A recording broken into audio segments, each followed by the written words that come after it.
most people, they will build their wealth and then they're like, oh, I should probably stop being a greedy bitch and I should give back to the world. What would the message be to other people? How could they navigate doing both at the same time? I think wherever people are at, you can always help. But it sounds like you believe into your core that through your bars, you can help change the world. I've never been motivated by making money. I'm motivated by making a difference. And I've learned that if you can do that well and it can grow from that, then you can just make a bigger difference. It's really cool that it started off messy.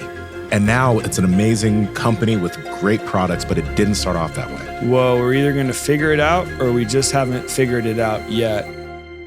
Yeah, give us a rundown. Give us, some details on how you got Kize off the ground. It's an amazing company that only utilizes few ingredients with the bars that you make. Yeah. So like I said, my name's Jeff Ragan, founder and CEO of Kize. Kize is a name I made up, derived from the Japanese word kaizen, which is like continuous improvement and change for the better. And it really went back to kind of in my early 20s, kind of like, what am I going to do with my life? I was fortunate enough to go to college and I graduated, but I didn't have a job after that. It was like 2008. There were no jobs. So I kind of had this like, this is what success looks like. I'm going to get this great job and it's blah, blah, blah, blah, blah. And anyways, all that fell apart. And so I moved back home. I joke in my mom's basement. We didn't have a basement, but, moved back in, which was probably somewhat a shot to the ego of what I thought that was. But it was a real blessing in disguise because literally like that, I went pen and paper, notepad again. What's my passion? What's my purpose? What am I good at? What do I feel like I've been placed on this earth to go do? And I really arrived at three things after probably 6 months of just seeing these notes and connecting dots. I really arrived at three things pretty consistent. One, love helping people. Don't think anything's better than that. Two, I loved health and fitness. And that was kind of my means to help people. There was a lot of, hey, Jeff, can you give me a diet? Can you give me a workout? Can you motivate me? And three, I liked entrepreneurship. We're all created to create, to go help do good with kind of what we have. And so I kind of put that together and I started doing some like life coaching and kind of boot camp type stuff while I ended up getting a full-time job. And so I would say I got a little further in that process and it turned more like one-on-one. And I just think the recurring themes were like, I want to be healthier, but healthy eating sucks and I don't have time. And this was probably in 2012. And I'm like, well, that's not true. And I'm like, I joke, I went Chef Jeff in the kitchen, but I am no chef. I'm just a, combiner of things. And so I basically took what was like a kind of protein oatmeal I was making at the time, just protein oats, peanut butter. And then I just put honey with it and just kind of put it in this blob, like in this pan. It was just 4 ingredients. Really simple, nutrient dense, balanced. It was a grass-fed whey, peanut butter, gluten-free oat, and raw honey, local honey at that time in Oklahoma. And I just kept giving it to people and I got really good response on it. And so I kind of turned my nights and weekends and lunchtime into just doing that and just iterating over and over and over again. And you weren't like a cook before. You weren't no. Chef I joke because it rhymes and I like to rhyme. So I was Chef Jeff in it, but no cook, no background. I mean, my upbringing was putting Eggos in the toaster and having a bowl of cereal, but I just kind of. I think Nsima learned recently that you can cook a Pop-Tart.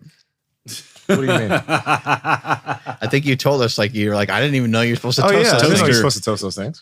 He's a hungry boy. He doesn't have time for that. Hey, I get it, man. I get it. I remember, because I bought your bars super early on. I think you were only going for just a couple months, maybe. I wouldn't say you bought the bars. You bought the bags. Yeah, I bought basically a bag of melted peanut butter. Yeah, it was pretty nasty. It was basically a big. It wasn't nasty. It was amazing. Well, it wasn't. Okay, it just looked kind of gnarly. Yeah. So. I'll get into the morphing of how we got here, but basically I had to figure out, okay, you go down, you get this. I'm like, I'm going to take a leap of faith. I feel like I'm being called out this way, quit my job, go for it. No clue still. Not sure how much more of a clue I have now, but we're still going. But I had to just figure out how to put this in. So I had to find a bag big enough to put my hand in it. And so basically it was like this, I don't remember the size, but it's about 3 or 4 bars basically in the equivalent one, probably 600 or 700 calories. And I would I had a pan. At least 4 bars worth. Yeah. And I just took a knife and I'd call it like a healthy Kit Kat. And so I would just kind of perf it with a knife. And the idea was 4 ingredients, clean, simple, tastes good, flexible, resealable. So if you just want one or you want the whole thing, again, you want to get the meal replacement, let's go. You want a little bite, if someone's smaller, cool. Well, the packaging, again, it would just get melty. So, and then you don't know all these things. So, and were you shipping these too? Well, I wasn't. I wasn't, but I did. We were talking off before when we were chatting this morning, and I was like, I'm still not sure how I got to him because that's why it's so meaningful to me. I literally think the first customer ever online, first customer ever out of the state of Oklahoma, like outside of my mom and friends and family. Yeah. And I remember just kind of being like sitting on the other side of the computer waiting for Kize to start shipping bars. In context, what year is this, by the way? Oh, this is like 2012 or 13. Yeah. Okay, it was a long time. I mean, there's like 10 people that probably know the bags, like for real. So anyway, I remember seeing this come across, and I think I'm more in like shock than like excitement because I'm like, how did this happen? I don't know anybody, but I think somebody must have reached out. We were thinking maybe it was from a magazine at the time that maybe I sent samples to, and then you got them. Anyways, it's been super cool ever since then. We kind of stayed connected. I'm sure I've rambled and forgotten the first question. I'm kind of sharing the Genesis story, but I remember asking you because I was so excited because I tasted so good. I was like, can you send me like the raw like dough? And you're like, it is raw dough. I know. It's not fat. He's like, it is raw though. He's like, no, there's nothing cooked about it. I was like, oh, damn. Oh, dude. Well, I mean, I'm glad you brought that up because we have like probably 8 to 10 pound bags of just like now that we don't make them by hand, like with the equipment, it's like the inner working, I won't nerd out on the equipment, but I'll hook you up. I'll get you a bag. I'll get you a big boy bag. Just like walk through the factory with a spoon. Well, since I know you're getting more, you're not having Dude, this one. can you please throw me one before you eat them all? Yeah, there's one right there. We're down to one here. I froze this one. I'm like dying over here. Yeah, these are so good.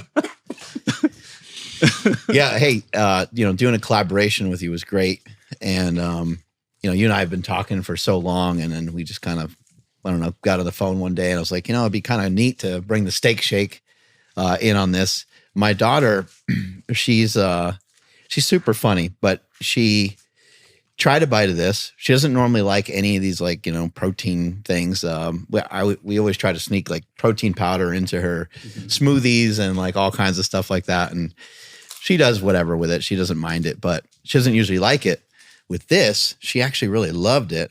But then she goes, why is it called chocolate sea salt? She's like, it just tastes like chocolate peanut butter. I was like, you're right. It does taste like chocolate peanut butter. It does. But I think we were trying to give people a hint that it's going to have some pretty good amount of salt flavor. Yeah. No, it's a great question. I think, for me, it was super cool when you came and we started talking about that. Because I think, again, for me, I'm a very relational person. So again, kind of like, culturally, core value of Kize, like, again, I would say like be great, love people. And it's fun being relational and not transactional. And so like when you talked about that, I'm like, again, we have our own place. We've learned how to make items. And it was really unique when you're like, hey, like no one's doing this. There's this kind of opportunity. And I'm like, man, if it can help people, we can partner. So I was like, it would be a challenge. So like, it's not in kind of our normal wheelhouse, but it was awesome. And we went down that path. And I kind of get like I was almost thinking when I was eating, I was like, I almost get like a fudgy kind of taste that I like about it. So maybe we can tweak the name, but there was the salt, which I think was the driver, but we put it together pretty fast, which was cool too. It wasn't this really long drawn out process. It's a couple of months. Yeah. No, I was going to say, to me, it tastes like, I don't know, if you were to put like chocolate over one of those peanut butter pretzels, like once you're done chewing it, it gets like a little creamy. Like that's kind of what it reminds me of. Awesome. But way better somehow. Yeah. It's like you don't have to deal with the shitty pretzels. Fumble. Dude, I'm save it. I'm curious about this because when you're going back to like, the selling the big bags of melted chocolate, sending that over to people, what was like the big transition to being able to get it formulated. So it's like this. Like what did that look like? Because it's really cool that it started off messy. And now it's like this really, it's an amazing company with great products, but it didn't start off that way. Yeah, I think just a lot of persistence, perseverance. We always say, figure it out. I think it's like, I just arrived at this point of like, well, we're either going to figure it out or we just haven't figured it out yet. And just kind of like life motto for me, just keep going. I try to find these few narrow paths in whatever, faith, family, friends, fitness, work, and just like pick the path and just like stay on it and try to stay faithful and stay focused and one foot after the other. And you got to fight. It's a fight word because you're going to get attacked from distractions or critics or your own internal voices or whatever that's coming. But just learning the hard way and not being too discouraged to give up and just to keep pressing in. And so a lot of trial and error and repetition on our own. And then really kind of learning the value of like, what do these ingredients do with this? And then when you get to equipment and supply chain, and it's incredibly complex. Mm-hmm. And I used to kind of think like, oh, evil food people and big business and stuff, which to some degree, I still have some of that thought. But I also have more grace for understanding why people put preservatives and why people put not great things in it, because it's hard to control natural food and make something clean and simple. Nature doesn't give you the same thing every time. So the peanuts or the peanut butter that we get in, not the same every time. Crop was different because rain amount was different, or vice versa. Or even in our building, it's raining outside and it's more humid. And why is it, it's maddening in kind of the sense that way. But again, we are highly motivated to want to make something truly great for people, not just on the product, but to bring them on a mission with us of like, hey, like real wealth is outside yourself. Just be motivated to go help, serve, and encourage someday. And in that way, you're going to help yourself too. And so a lot of hard work, and our team is so great. Again, it's, when you start, it's kitchen table mixer like we'd all have. And then you go up and the equipment's bigger and it's all different. And so there's all these changes along the way. So I think you just have to be like knowing that a change is going to change a change. And you have to be the first one to change and acknowledge that, to go out and try to improve. And our mission is changing lives to the better. And I think part of that for me is like when I get these little nuggets or feedback to me of like, oh, this made a difference just for a customer that becomes a friend. Or we've had some incredible stories for people that are on our team and, some of the stuff they've overcome. Or we've had a lot of people reach out going, I've had cancer, and the Kize bars is like the only thing that, we've gotten that 20, 30 times from people over the years. I'm like, I never thought that. Like it's the only thing that they can stomach during chemo. That they can stomach, because they said everything else tastes metallic. Wow. And so like stuff and then we did, mission trips in Haiti, and we do stuff with the homeless and hungry and youth. And it's like, all that's a byproduct of like what we have going here. But I'm like, none of that is possible if we don't get really good at making the products better and consistent. And then ultimately figuring out how to, again, get them out there to more people. What I think is unique about you is that you started this way, like from the beginning. Most people, they will build their wealth and then they're like, oh, shit, I got like a lot of money. I got a lot of stuff. And now I should probably stop being a greedy bitch and I should give back to the world. But you kind of started out that way with this mission, which I think is admirable and probably makes things maybe a little more difficult and tricky. So like when you're going, I'm imagining that you're going to these trade shows sometimes and you're hearing about the new, XY, whatever machine that can crank out X amount of bars.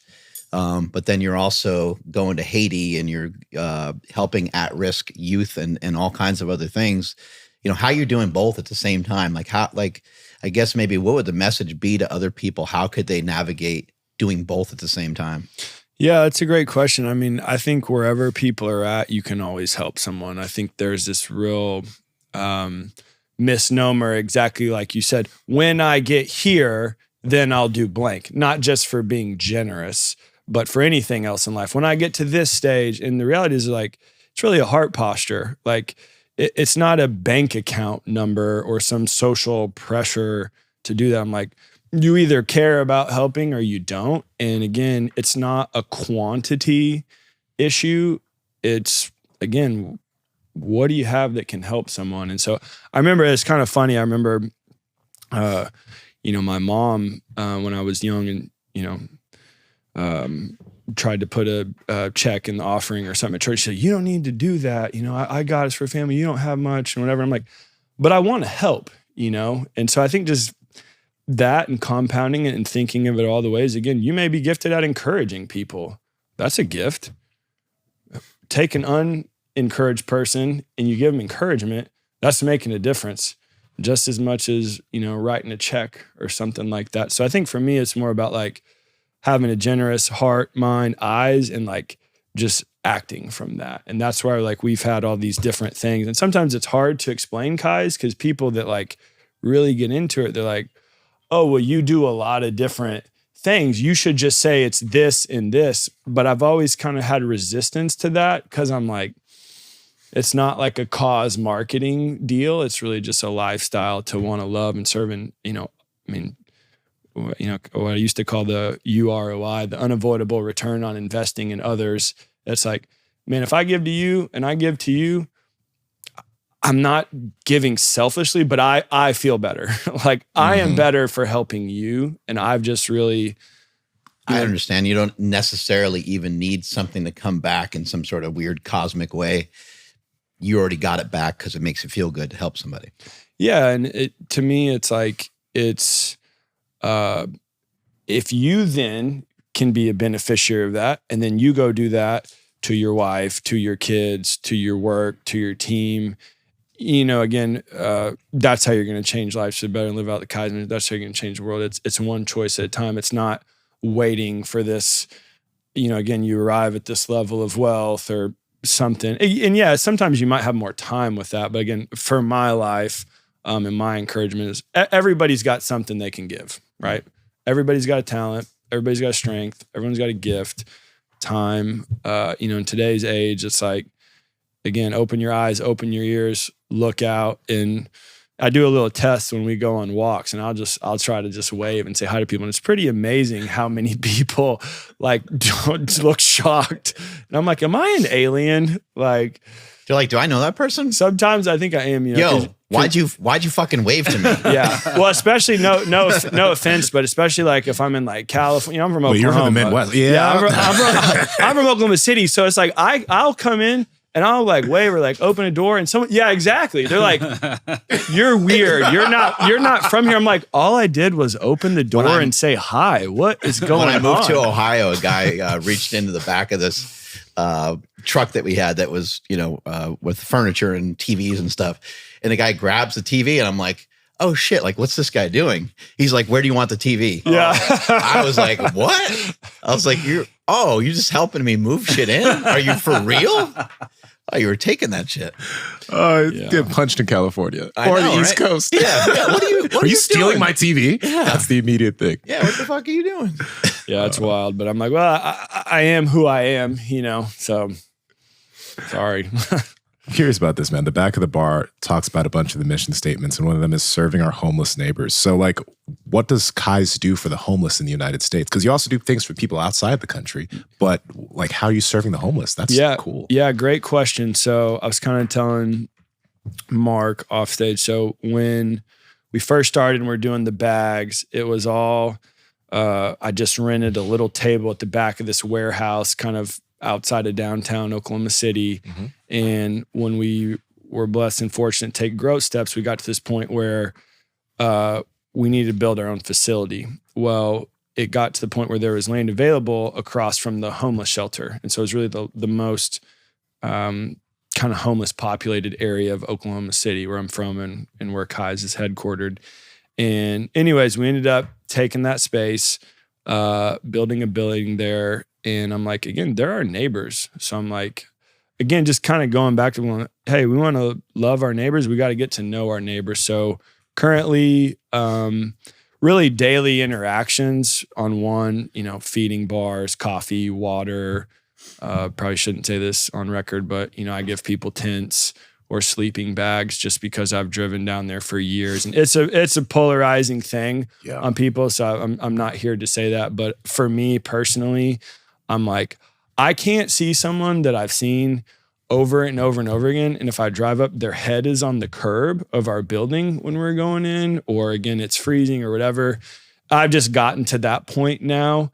If they ask, then I'm going to try to help, because I can, and so it's a tough one. Again, I don't have all the answers, and then we do a big monthly party, which I just call it neighborhood block party. So my friend who went to Haiti with us when we used to do mission trips in Haiti pre-COVID, she had a deal in Oklahoma City that's for at-risk youth, kids in juvie, kids' stories that will break your heart. But so we mentor and volunteer, but the idea was getting them to serve also. Yeah. So we bring them once a month on the third Saturday of every month at our building, just open up the gate, we grill out, clothes, coffee, water, tea, bars. So we gave a bunch of these out last week because I was like, it'd be cool. We're actually going to be giving bars to our homeless neighbors before anybody else has the access to kind of get them.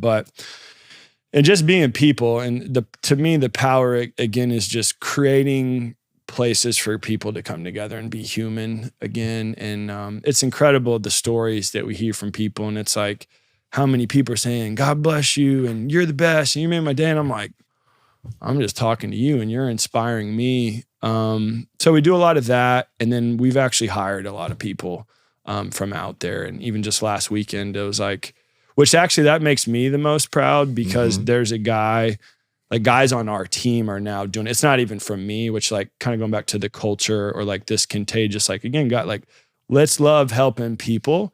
Again, we've had our, like anything, we don't bat 1,000 with getting things right. So we've had challenges, but again, finding people, again, if you can give them a job, there's great value in that. If you can give them a job in a healthy place, we've had a lot of people that have overcome addiction. So like we kind of have that culture that can A, see it in people and call out their BS, but B, like help provide resources and tools to kind of walk them to better, if you will. So that's really been our focus right now. And then we just, I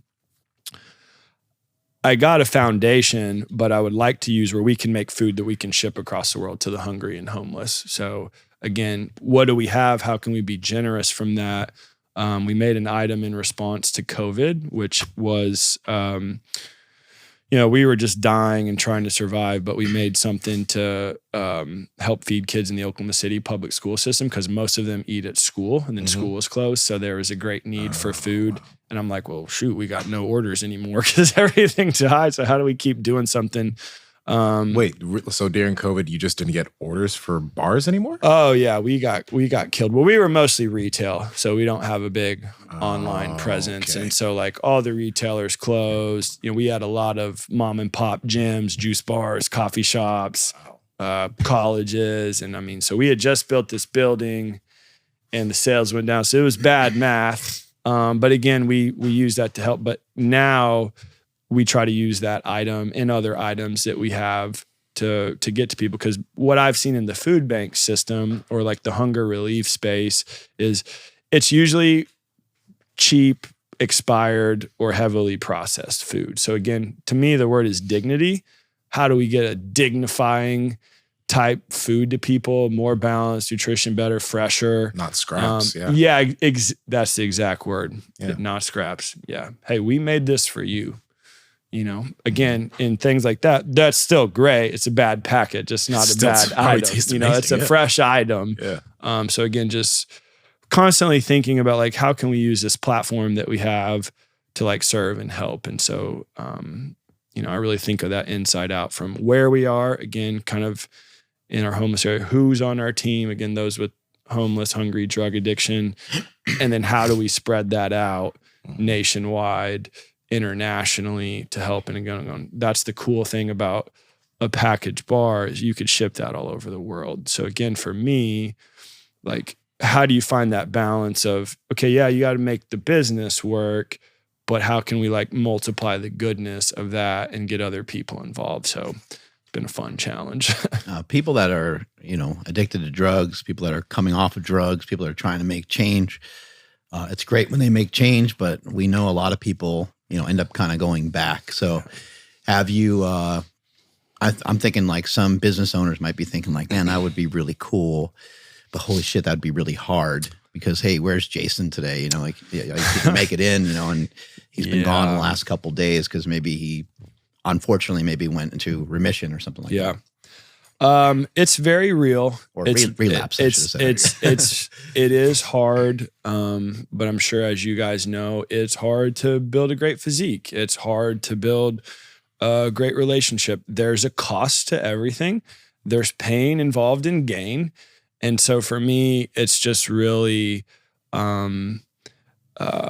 it's just the cost of it. But yes, recently, the last several months, just being very candid, we've had a couple guys relapse to the point of hospitalizations and other things. But it's probably a strength and a weakness of me. Like, I don't know how to quit on people. And for me, I always think of like grace and a greater standard. And so just meeting people where they're at and being like, walking with them, letting them know we love them first and foremost. I've learned a lot from the guys from the AA space and a lot of stuff a lot of them have been through, but there's just power in community. And I think there's power in, again, letting people know that you're loved and believed in, and you may have made mistakes and you're shame cycling yourself or someone else is throwing you away, but like, we're not. Like, yes, you have to do certain things to like still be a valuable part of the team.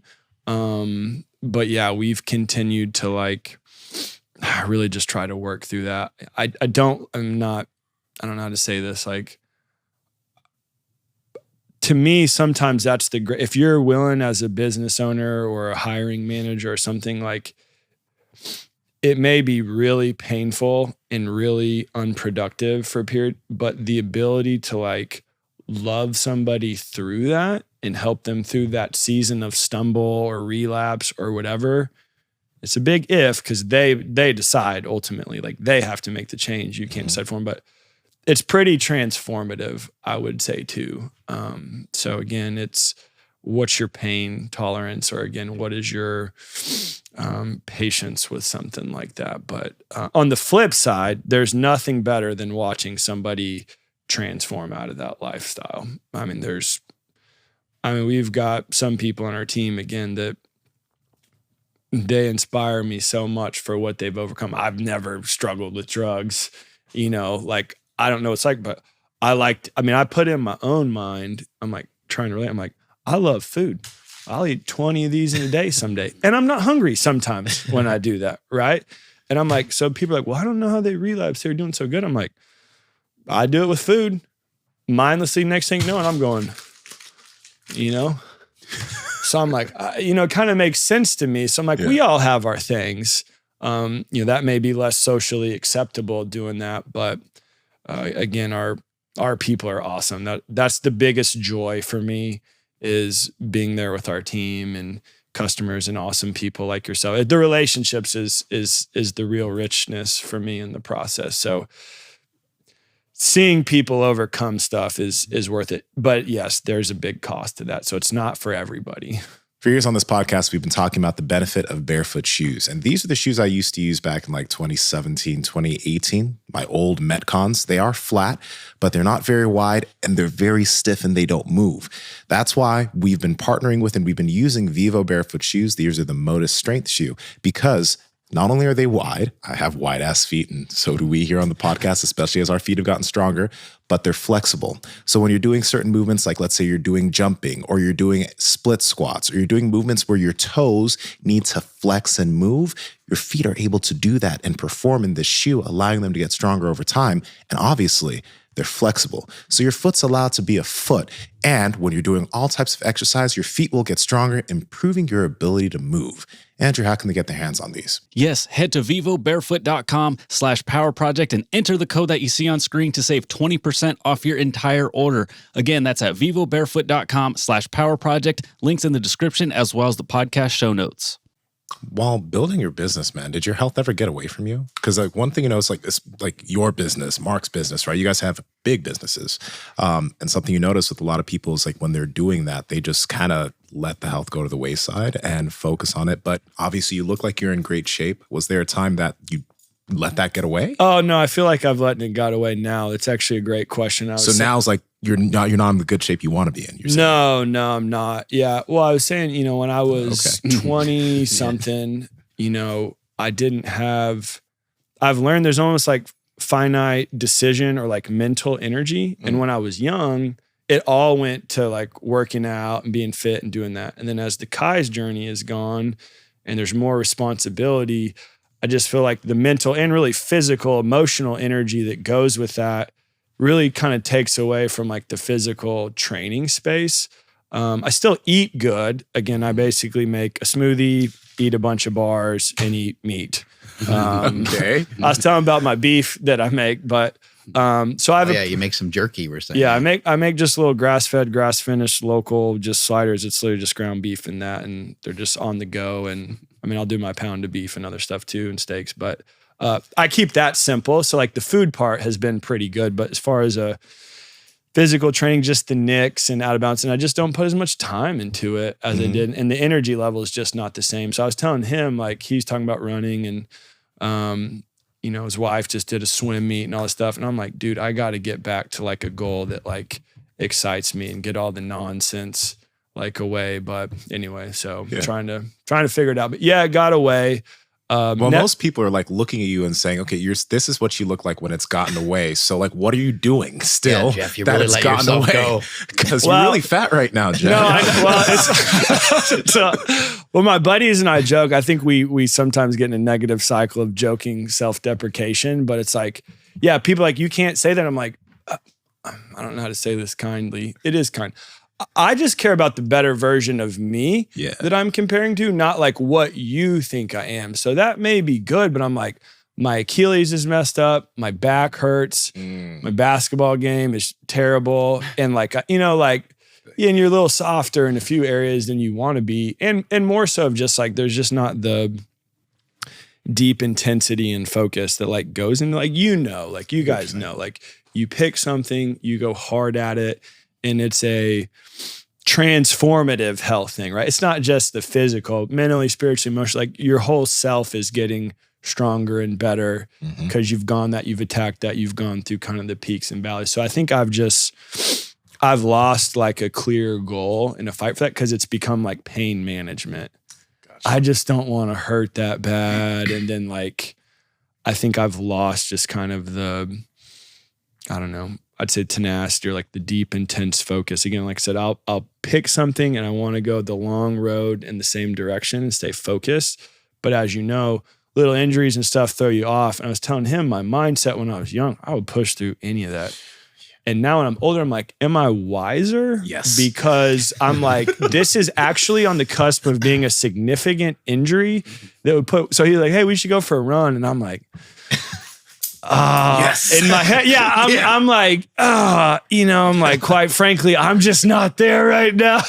Good call. Sorry, but I'll go lift. Yeah. Like these 3 areas of my body that don't hurt. No, but yeah, it's changed. So I love that you asked me that, and I get, again, people dog me on that, but I'm like, I'm just being honest. Like I'm not pumped about that direction of my life, so I want to turn that around. And I'd say you could get probably most of that back in like 3 workouts, or maybe 2 weeks or something like that. Because you said you lost it, but I don't think you lost it. I think it's still there. It's all the fire still in there. Especially all the stuff you're telling us about what you're doing with your business and how you're helping homeless people and you're helping underprivileged youth and stuff like that. I mean, it sounds like there's a lot of fire in there. It's just a matter of like, I guess, reorienting it because you've been, your business went through a tough time. I think we don't give ourselves any grace, like, because you're just like, well, excuses are for losers. Like, I'm not going to use any excuses, but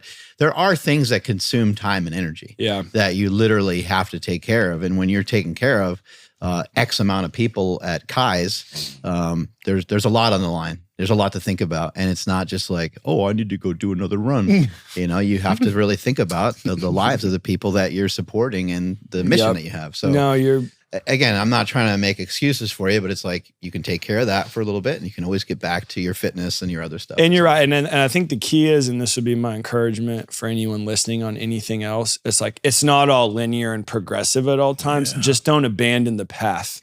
You know what I mean? So it's like, I still show up.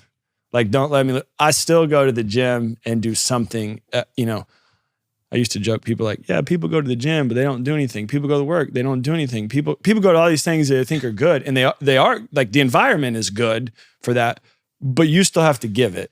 Mm-hmm. You still have to put the work in. And so for me, it's like, yeah, I go to the gym, but like, again, just the goal, the plan, the tenacity. But I like how you said too, and I was reading this recently, people are, time is the most valuable thing. And the book that I'm reading, he said, it's not time, it's energy. And so when you said time and energy, because it makes sense. I'm like, man, we can be here together, but if I'm lethargic and how's that going to help our relationship? Again, I can put time into gym, I can put time, but where's my energy? And so for me, that's kind of got me thinking through of like that energy management. So I was telling you why I want to get back to getting massages again, because I've noticed the period of my life when I did that and it was more energizing for me and I could lift better and work and, do all those things. And so, I think that's a really good point. You have to have grace for yourself, and it does require all that energy. And again, you only have so much. So sometimes, again, I'm not even a parent, but you hear it all the time with parents. It's like, I got a newborn. Well, yeah, it makes sense why you're not training that hard, because now you're trying to raise a human, So it's like, grace for that. Right. Yeah. When you first launched, obviously it wasn't as popular as it is now. Did you have any, were there any big roadblocks that you really had a hard time with, like getting that bar out to more people, as far as like, all right, I know I have this, like the most amazing natural ingredient bar. How the heck do I convince all these people that this is actually good for them? Oh yeah, I mean, we still face that to now, right? Because it's a marketing and awareness battle, and a lot of times that comes down to dollars, and we don't have that, and we make our own product, so we spend a lot of our time learning the manufacturing part too. So that's probably our next phase of really trying to go, hey, how do we take this step where we've got some national, but more localized in like Oklahoma and Texas and, the areas where we're more located. But I think we're trying to figure that piece out now. So so grateful just to be here and to, again, a new audience and new people to share with. But our most effective way to get out there has always just been demoing, which is like going to farmers markets in the early days. And like this past part of the year, we got in some Costco's and Sam's Clubs.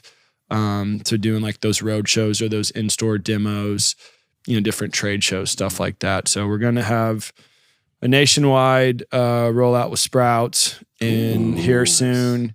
We'll have a HEB launch in Texas, and then we're hoping to get a Sam's Club or a Costco expansion. We're doing pretty well in those stores. So if anyone knows those buyers or goes to those stores, ask them to put in Kize, that would be great. But we're just trying to learn that right now. But I think for us, we're people. So again, telling stories, meeting people in the stores, again, trying product. I mean, it's a food item. And again, there's kind of this like, do I really want to pay for it if I don't know I'm going to like it, whether that's said or not said. So again, the ability to like just get in front of people and try it. We're trying to figure that out, because like I can't be everywhere demoing now. So we're trying to figure out, again, like we say bars in mouth, like how do you get more bars in mouths and, sharing the story. So, when it comes to, like mismanufactured stuff, like these bars are the bars that you brought that are on the table that you said that a lot of times you eat. The packaging is like kind of all connected. Give us like a good like horror story. Like how much of this stuff have you had to eat over the years, man. Or like, there's like mold in something, or the sealer of the wrapper didn't work all the way. Horrific And taste it test. went to a customer, and you're like, oh my God, batch 447. Pull the whole thing, and it's it gave us some nightmare. Oh man, gosh, fuel how much time do you have? I mean, you just basically said a lot of them. So let's see, biggest nightmare stuff. Packaging machine has been our enemy for a long time. You never realize how trustworthy hand making something is. 100% efficient when you're making it and sealing it by hand. Can't do that many. So when we went to the equipment route, and again, you can do more and you can reach more people, but it's like, we'll get these little nicks that we can't see, and they'll oil out. Or again, there's like oil on the outside of wrappers. I've had that happen with other cars. So like it's a lot of stuff's invisible. So like you don't know this package. It looks so simple. It's like 3 different layers of all this science, and then like how it's hitting the packaging machine, the jaws. It's like the heat, the pressure, the time. There's air pressure going into the packet, so the packet doesn't stick to the material and everything. There's so much going on. And then it's like, again, in a perfect world for me, I'd keep them all cold. We're sold in the shelf, but I'd love fridge because, again, it takes a variable out and it keeps it kind of like fresh in time. So again, it's like if it leaves our building and it's 100 degrees outside, and people are like, why is it that, and we don't know that a lot of times too. So like for retail, it's just been a nightmare, getting those. But again, I've learned, and I try to teach our team, like every time someone complains, like they go out of their way to message our contact page or something, it's actually a gift. It's not a fun gift and it's not an immediate gift, but it gives us the opportunity to try to learn, reflect, and really understand how to get better. And sometimes it's nonsense. A lot of times it can be nonsense, but a lot of times it's tipping you off to there is a bigger issue. And so like you said, batch 44. So we're going, thanks for reaching out. What's the batch number? We keep what we call retains, and then we can look back into that stuff. And what does that mean? So like the back of the wrapper has the number. And so and then you make that extra of that batch. We make extra and we keep it like, shelf life testing. So someone says hey, this was 2, whatever, we'll find this number, we'll open them up, and basically we start doing investigations into all of it. And we've learned a lot. But yeah, I mean, we've had so many horror stories on so many things. I mean, Prop 65 stuff in California, the mold, all these different, oiling, too dry, too hard. Again, just learning the natural food stuff. Again, when it rains outside, that humidity, and then how that affects with a protein powder or something else. So it's definitely hard, and I could see how it definitely probably aged me a couple of decades. But have you ever had anything that was like really costly, like financially, where it's like, holy shit, like that's yeah, for sure. Yeah, those are brutal setbacks. We've had a lot of again, the packaging stuff is the most costly. Again, we kind of got extorted on this Prop 65 deal in California and some other nonsense legal stuff that I've just kind of learned from people in the space is like, the bigger you get, the more people are going to come at you and stuff. And so trying to learn that, recipes that are mislabeled, the number one thing I think the FDA says is the wrong recipe in a package. So you get these undeclared allergens. And so you'll see these big recalls nationwide and stuff. We've been pretty fortunate to not have that. But, one year, I'll actually tell a funny story. It wasn't that costly in hindsight, but it was most terrifying. So we used to say, you probably would have had it at some point, an old version. We were still hand making and wrapping. It was in a bag that was originally made for coffee beans, and we wrapped it. And on the front, we tried to have the mission, changing lives for the better. We were on the airplane going to Haiti for one of our mission trips, and we were taking most of the team, but we had a few guys stay back. There's a store called Central Market in Texas, which is kind of like a higher end version of HEB. And we were running this big check stand sale, and they called and it said, instead of changing lives, somehow the C had fallen off, and it said hanging lives. And you took that to Haiti. And no, we were going to Haiti, and I'm pretty sure they had a sign up in the store of doing that, and it said hanging lives. And I'm like on an airplane, and I was trying to like turn the phone off for a week, and I was like, how does that happen? But yeah, that was costly, so we had to pull all that stuff too and get with the printer and like, how did the C fall off of the thing? How about any like terrible taste test or something where you're like, this is probably going to taste good, and it just came out of the sample, and you're like, oh no. Yeah, so we do a lot of R&D. Again, I think it's kind of funny how things you do at one part of your life, you don't know like down the road how they're going to have value later. But like all those years of just kitchen mixer and doing that over and over, like we've actually developed a process that now we can do that pretty quickly, just like we went through with this. Mm-hmm. Like it starts in a handmade, just like you in your kitchen, but we know what we're looking for and how it would transfer onto the equipment and then the ability to test it on the line and all that stuff. But oh gosh, we've run some bad flavors on some stuff before. We've run a lot of unique stuff. We made a project, well, it's still kind of ongoing, for a company that they wanted a coconut curry and a taco flavor, which they tasted like them. And I was just like, that is interesting. The flavor is interesting because people want to get creative. I think that's what I've learned. So we do some like R&D for other people too. So we make items for other people. Coconut curry. But they super interesting. It is interesting and they're good. I've just tried to get honest with people and just go, hey, from my experience, it's fun creating. It's fun getting unique, but there's a certain range of flavors that are going to sell better. And so we can go through all these exercises and we can get unique and we can do all that. And again, if you want to pay for it, it's great, but we also have a interest committed to like paying for R&D work or one production run is not really of value to us. We want long-term partners that we really can believe in and grow. And so it's like, hey, you got to go with a chocolate something, a peanut butter something, maybe a fruit something, another kind of desserty. But like those are just proven that people love Snickers and Milky Way and peanut butter cups. So it's kind of stay in that range. Yeah, it's not just try to make a Skittle protein bar. Yeah, or again, like I think we tried people some like Skittles.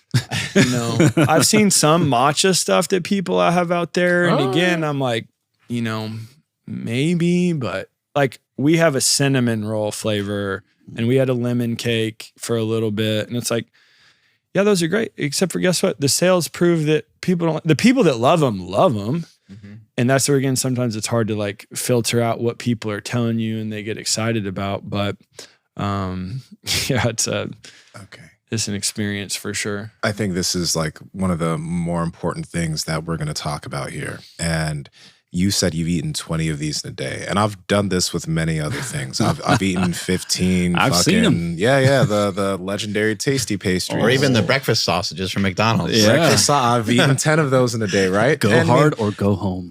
Like for example, the legendary stuff's good, but you can only have a certain amount before, your bowels start to be like, that's not okay. Yeah. So after eating 10, 20 Kize bars, because I'm definitely going to do this at some point. How did it feel for you? Well, you'll have to like test, 8 ingredients, I feel like that probably is not going to do rough on exactly, right? Yeah. So how's that been? I do well. So I've kind of found a threshold, if we're being honest. Okay. I was learning this maximum for years. Kize bar threshold. Well, no. So I've done my research. It's like 3.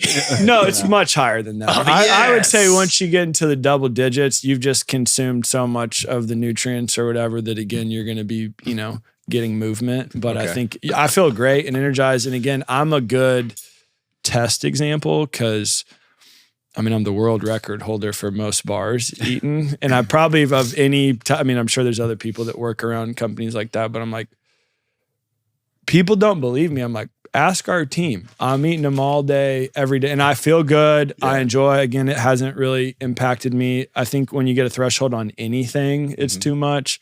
So the ones I think that have the egg protein is the ones I think that get me. So if I do the ones that don't, I'm usually good. So cool. You brought that up. So I'm curious, like what proteins do you use? I know that was one like comment that kept coming up with the Steak Shake bar, and it was that fact that it had pea protein, and people kind of got their panties in a bunch about that. So can you talk about the types of proteins that you use in the Kize bars? Yeah, great question. So originally, the first one I talked about, the peanut butter, is just 4 ingredients. It was a grass-fed whey. We use an egg white protein in our peanut butter chocolate chip and cookie dough. We use pea when we started getting the kind of plant-based or vegan requests. And then now we use the awesome Steak Shake protein.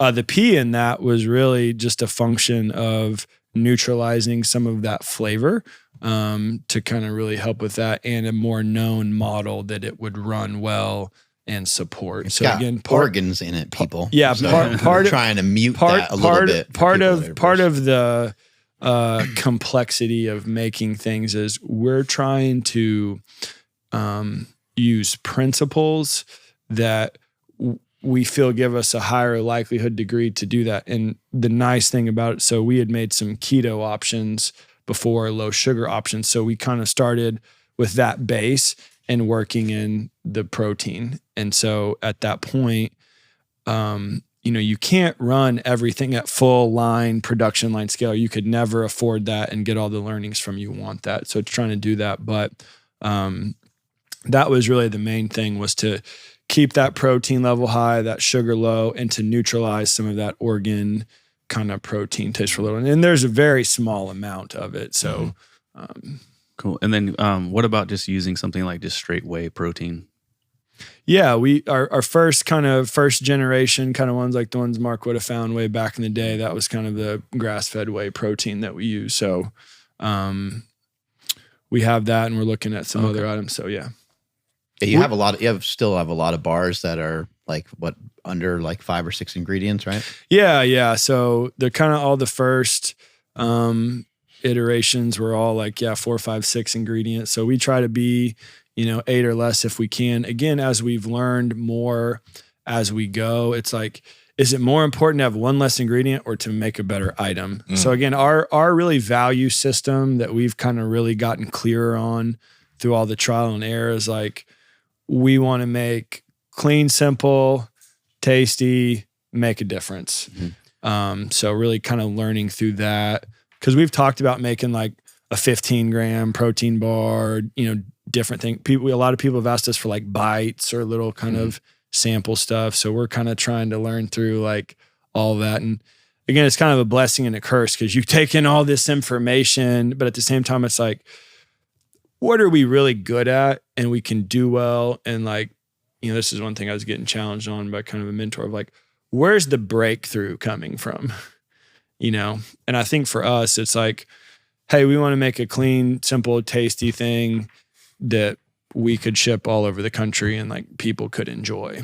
And so just like continue to try to find that. So where other companies, and I really appreciate this about the Kize bar. So I know for me personally why I'd reach for a Kize bar over another company's bar that uses artificial sweeteners, but they will use that to easily keep the calories down, maybe pump in some more grams of protein to make it a high, protein bar to kind of, I guess I'll say satisfy like the bodybuilding space or the fitness space, where they're like, hey, it's got to have, X amount of protein per X amount of calories, or else it's like kind of worthless.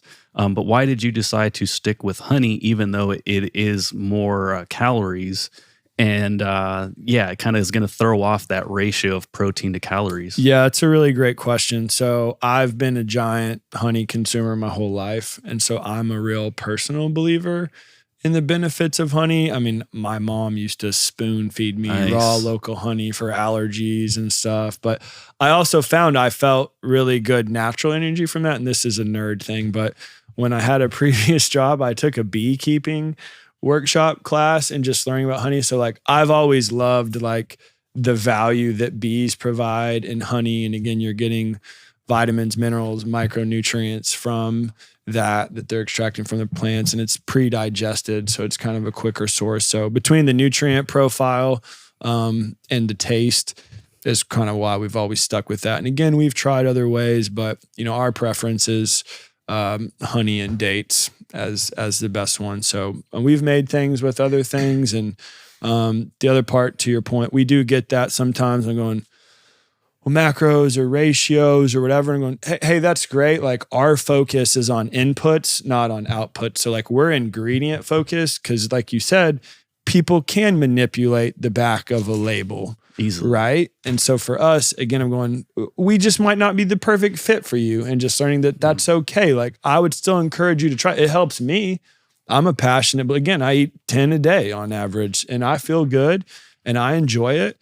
And if that can help you live healthier and it can fit your life, great. Like go eat 10 of these a day. Like if you want less sugar or something, less carbs. Again, we want to have options for people, but it's still got to be in a way that like we can do it. We feel good about it. And just, it's the age old, you can't be all things to all people. And so if you want to go, count and look at the back, like I hope you find as you're looking at something on the back, you scroll down to those ingredients and go, well, this actually looks better than this other thing that I might like the ratio better. And again, try them both and see how it processes on the body, see how you feel. And again, if you're going, oh, well, this company stands and is doing like meaningful things and action and like, that's important to me, then cool. We would love your support and to join our journey. But yeah, we just can't be all things to all people. And again, we don't want to do artificial anything. And there's several other ingredients and things I know people do, in particular with bars, that I don't believe in personally.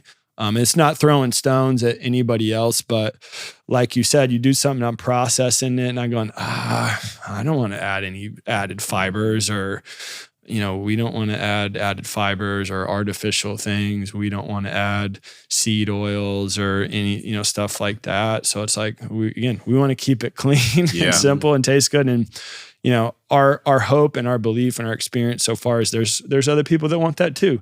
And so we hope that we can be of service to them, and vice versa. They can help support us in our journey and we can all go do good together. So that's kind of the ultimate goal of this like win-win-win of consumer business, world. So yeah. And I mean, that's what it is for me. So like one, it's pretty difficult to just find anything without artificial sweeteners these days. But the other thing is like when I do consume them, I don't feel as good. And then when I have honey, like I've been kind of a nerd for honey this whole year. Like I've been diving deep. And this is the first year that I don't need allergy medicine. And like I've been doing really, really good. Awesome. So shout out to the Bee Box and Golden Honeybee. There's some local, some beekeepers. Because I feel so much better when I avoid those things. Now, the documentation, the paperwork, all the studies will say like, oh, there's nothing wrong there. But when I have your bar, when I have this other bar, I feel different.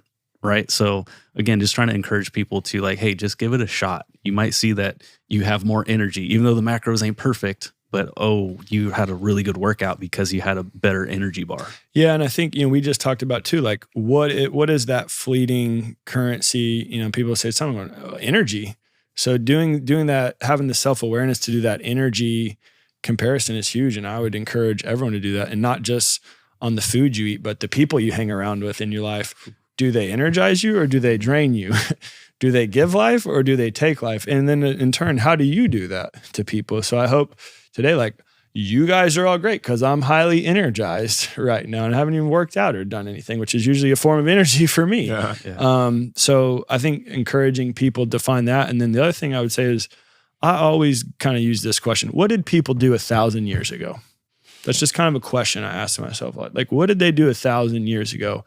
And honey is an ancient, there are some, I'm not going to get into it, but there are so many benefits from it that again, maybe some, they weren't counting macros back then. No. And again, not knocking that, but again, I'm a pro honey guy as well. And so it's awesome to hear you've seen that. And I really wish we could there's not enough supply chain, but we were trying like very specific, like this flower type of honey in a bar, and it'd be awesome. It's hard to get enough supply to make that. But I've nerded out on some cool honey types. I want to have a serious conversation with you about your balls. And I'm being serious here. On this podcast, we talked about a lot of things to help men improve the health of their penis because it's important. And your balls have very thin skin. This is true. You can touch them right now and it's pretty thin.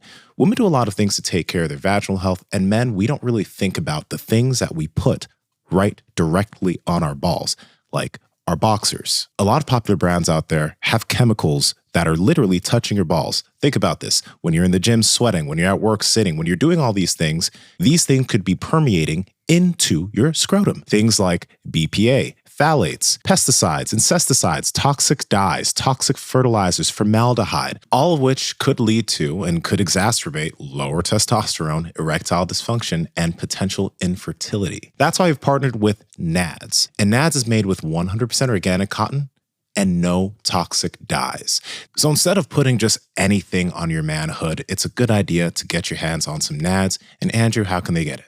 Yes, that's over at nadsunder.com. That's NADS under.com. And at checkout, enter promo code PowerProject to save 15% off your entire order. Again, that's at nadsunder.com. Links in the description as well as the podcast show notes. You hop on a plane and you head over to Haiti. How far away is that? How long does it take to get there? It's a mostly day trip. So from Oklahoma City, we would fly to Fort Lauderdale, and from Fort Lauderdale to Haiti. And then it was a multi-hour bus, not really a bus, a vehicle transportation then. And yeah, that was really transformative. You're for there me. for a week or so? Yeah, there for a week. And we had partnered, a girl that I had met from Tulsa, had a nonprofit that went down there. And when we were in the early Kize years, again, for me, we had probably 4 people on the team. And again, I'm like, you can't pay anybody anything. But it's like, again, how do you change your life? How do you make a difference? And they invited us to go down to Haiti with them. And I was like, yeah, like, let's do it. And again, so you go over there and your idea is to help. But what I'm imagining happens is that as much as you're pouring into this and as much as you're trying to assist and help and whatever you can do, stuff providing bars or time or money or whatever it is, I'm imagining that somehow you walk away with more than what you were able to give those people for having a different experience. What's Haiti like and what did you learn from being there? Yeah, such a great question. So, the people prepping me before that had gone, they're like, you will get more out of it than you'll give. And it's like, okay, again, you can hear it. You can look at pictures and feel the sadness or whatever. But again, you don't know until you go. I think going back to those first years, we probably had four young single guys in our 20s that were going down there to do it. But I think once we got down there, I know I've never been probably the same because again, I've never been in a world like that. And so you see people that struggle for their physical needs. So shelter, water, food, not the best. Again, you wake up and where am I getting water today? But when you see the vibrancy of the soul and bigger smiles, more passionate eyes, just like genuine that, it shakes you. And I remember at the time I was coming from, before I started Kize, I was working at an oil and gas company in Oklahoma City. And at the time I was like, you see people, what you think success is, and they're, this level and this money and material. And I just remember coming back to them like, the rich people are the people in Haiti. Because again, I'm like, they didn't have 5 cents to their name, but again, the faith, the sense of family, the friends, again, just genuine joy and peace. And like, people clapping and praising, good, bad, happy, and sad. And the main lady that we supported, I never met Mother Teresa, but I read a few books and I was like, this lady's like the Mother Teresa of Haiti. Like, that's just how I would describe her. She couldn't have kids on her own. She ended up adopting like 40 kids that she was saving people after an earthquake. And she was basically the matriarch of this community. And they had a school, and they ended up starting like farms and like healthy gardening and a chicken operation because they were trying to be sustainable. And it was just really, really unbelievable. Again, you're sad because you've never been like, I didn't even know finding clean water was a thing for people at that point in time, and I'm like, that's a daily struggle. But again, kind of like I was telling you earlier, like, it's incredible. You start helping people, they start helping you back. And then like the rich relationship that you have and everybody's better for that. So I remember the first year there was a guy that his name was Gomon, and he had been in a motorcycle accident and he couldn't work. And we'd heard like his wife left him and he had 3 kids and they had no food. So like once we heard that story, we took some of our extra food back and we went kind of to his hut. And I'll never forget this. I probably could find a photo that maybe I could share later, but he came and grabbed me and our 2 other guys and he grabbed their hands. And I remember I had the phone. So it'd be like you two and he's in the middle and I'm taking this photo and he's holding their hands and they're going back this way. And he basically took us on a day in his life. And he couldn't speak English and we couldn't speak French Creole, which is what they speak down there. And he was just kind of pointing us to like over there. And it's like water. And all these guys are just walking in the water, slapping the water. And they're just trying to get fish to come up and move over to the guy with the net. Like they didn't even have a boat. They're just kind of trying to walk him in. And then over there, and there was coconuts, and he ended up getting a machete and cutting them down and opened us coconut water. But it was like, the takeaway for me was like, we didn't do much. Like all we did was go take him some extra food that we had. And it was the biggest thing to him. And it was like, he was indebted to us, like of his joy of like, I'll do whatever and help you. And then we ended up making him a home, like a little cinder block home. And I'll just never forget those things. Cause again, like sometimes just getting in front of people and being in the right, I mean, I'm a big believer in environment and influences. So being in the right environments with the right influences, you never know what can happen. And anyway, that was really big. But I'd say the other thing we saw down there too is just the power of service trips with people you love and care about or strangers. So for me, some of our strongest relationships are people that went on those trips together of, hey, a couple of days together in service of something greater than yourself is really big, you know, because sometimes, again, we just get in our like, you know, how's the weather? And have you seen the news? And it's like, no, man, like, what's hurting you right now? Like, what's going on? So the other word for me there was vulnerability. They're just highly vulnerable situations. But you got to be vulnerable to be as valuable as you can be, you know, to yourself and others. So it's like self-transformation only comes from self-revelation. You got to drop the wall, you know, to open it up and, you know, get out there. So it kind of sounds like you have a belief that, even though I know, the bars that you have are, it's a business, right? It's a business that you profit from, you make money from. But it sounds like you believe into your core that through your bars, you can help change the world because you can help change some lives because if you can even just make someone's life better for 15 minutes, then you're serving what you're trying to accomplish, it sounds like. Yeah, great question. Yeah, I'm trying to stay on mission. So for me, our mission is changing lives to the better. I hope we have that on the packaging. Maybe we don't on this one, but that's our mission. And really it's an extension of my personal life mission. Again, I feel most energized and alive when you're helping people live better. This one says life hanging bar. Oh no, another one. No, it's happening again. That'd be funny to see how that would happen now. Oh, great. But yeah, I think for me, like I read this in a book once and I thought it was good. It was advice this guy was giving. He said, you'll only hear about 1% or less of the people that you make a positive difference on. And it basically was when you're discouraged and you don't think that you're making a difference, keep going and know that you are making a difference. And so I think for me, seeing those moments, like you said, that 15-minute or that interaction, like that stuff is so life-giving and reaffirming. You are making a difference. Keep going, like stay the course with that. But yeah, I mean, to me, I've never been motivated by making money. I'm motivated by making a difference. And I've learned that if you can do that well and it can grow from that, then you can just make a bigger difference. Cause I've been fortunate to talk to, you know, a few other business owner guys and they're like, yeah, well, the best way you can make the most difference is make a bigger business. So there still is that motivation to like make the business excellent and do all that. And again, it's hard and, you know, we're trying to figure all those things out still, but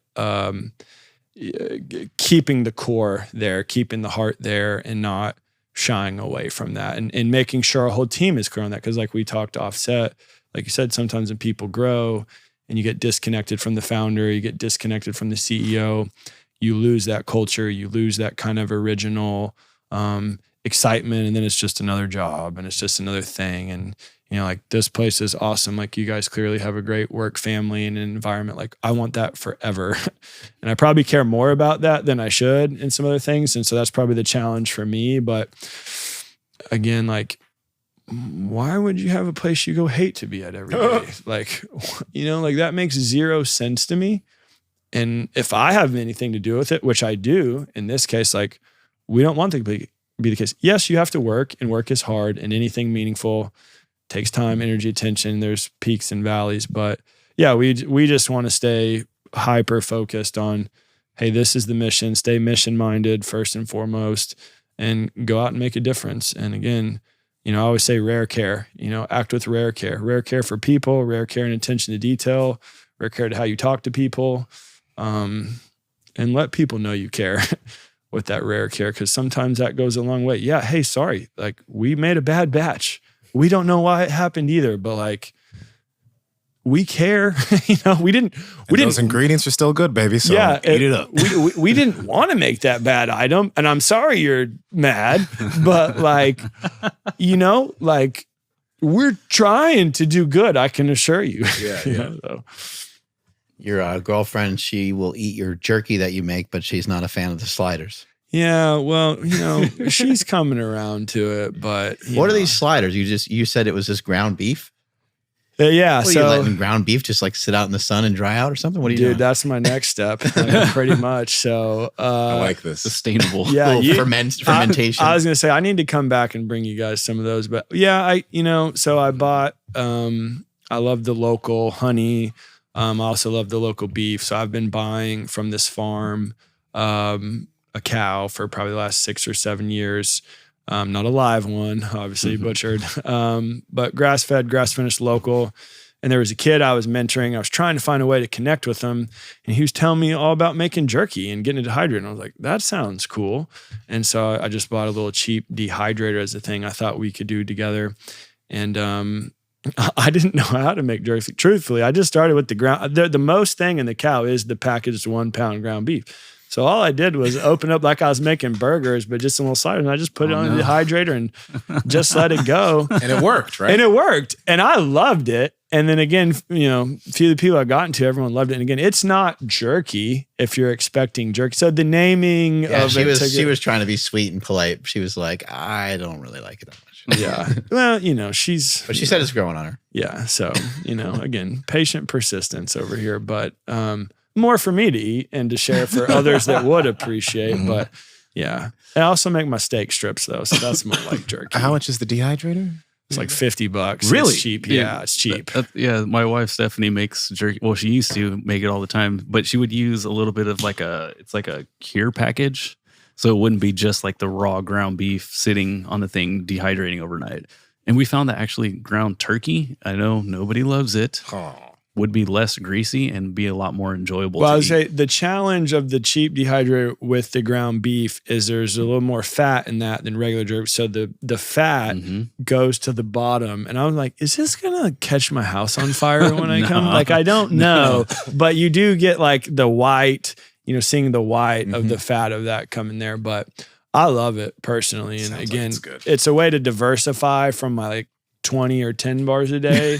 So I'll kind of like mix it up sometimes. So then it's like eat a pound or a half pound in a day and just go back and forth. Yeah, I got a bag of these carnivore crisps the other day, the brisket, and it was almost all white. It was perfect. I know it was. It was so perfect. good. I was like, they probably messed up, but you're like, yes.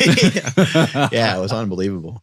Hey, thank you so much for your time today. Check this out. Where can people, there we go.